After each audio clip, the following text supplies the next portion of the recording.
À l'origine de cette mobilisation, une grande mobilisation donc maritime et terrestre aujourd'hui sans précédent, avec un objectif commun ensemble, lever les voiles sur l'Empire Bolloré. Vous allez voir en direct la flottille qui rassemble une 150-160 voiliers qui sont aujourd'hui en mer dans le Finistère, et puis suivre les tables rondes et les conférences qui sont là en direct sur le camp, sur le village de Levons-les-Voiles.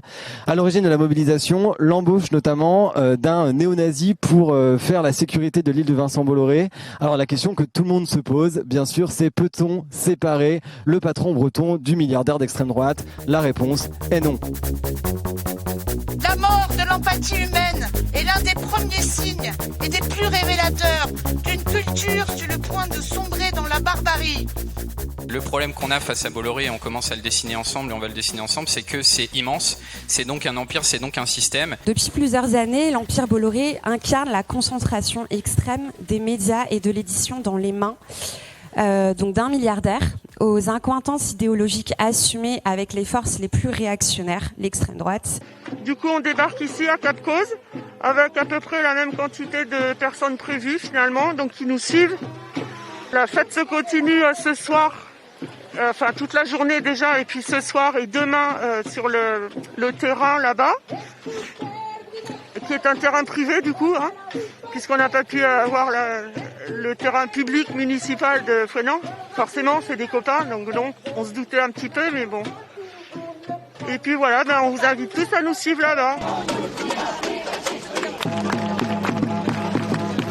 Négation de la crise climatique, pillage néocolonial, destruction environnementale, destruction des communs. Au passage, il serait peut-être pertinent de nous demander quelle est cette démocratie qui autorise qu'un quidam dispose d'un tel pouvoir uniquement parce qu'il en a les moyens. Il a réussi à récupérer tout ce qui était ancienne AOF, Afrique occidentale française. Donc, on parle de la Côte d'Ivoire, on parle du Cameroun, on parle de la Guinée, notamment pour les ports les plus rentables, et on parle aussi des affaires judiciaires que Bolloré n'arrive pas à se dépatouiller en France actuellement. Dans 10 pays d'Afrique, à travers ce groupe qui s'appelle Socfin, qui est un groupe agro-industriel qui produit deux choses. Enfin, il cultive en fait des monocultures de palmiers à huile. Ça, c'est pour faire de l'huile de palme. Et DVA, c'est un arbre qui permet de faire ensuite du caoutchouc. Donc, c'est des immenses monocultures. Donc, voilà, système plantationnaire tout à fait aussi colonial.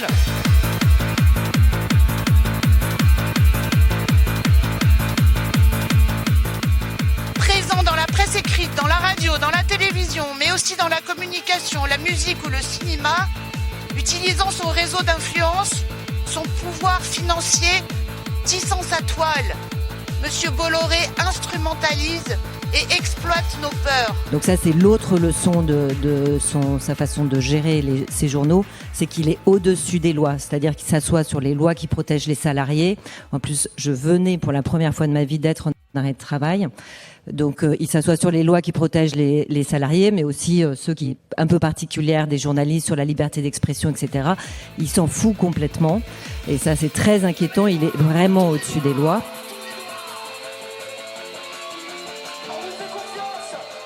Là, actuellement, sur l'île de Bolloré, la personne qui est chef du gardiennage de l'île de Bolloré, c'est un type qui était chef des Zouaves, une organisation dissoute. Ça l'empêche pas de commettre des exactions.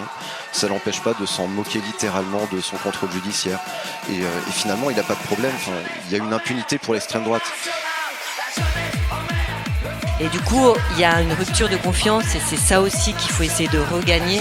Et je pense que vous, ce que vous faites en étant ancré dans les territoires, dans le faire, c'est hyper important, mais c'est aussi quelque chose sur lequel il faut réfléchir. Comment réussir sans tomber dans un autre piège de Bolloré et de Strachosphère, comment réussir à ce que notre parole elle soit crédible en dehors des cercles militants. Et partout,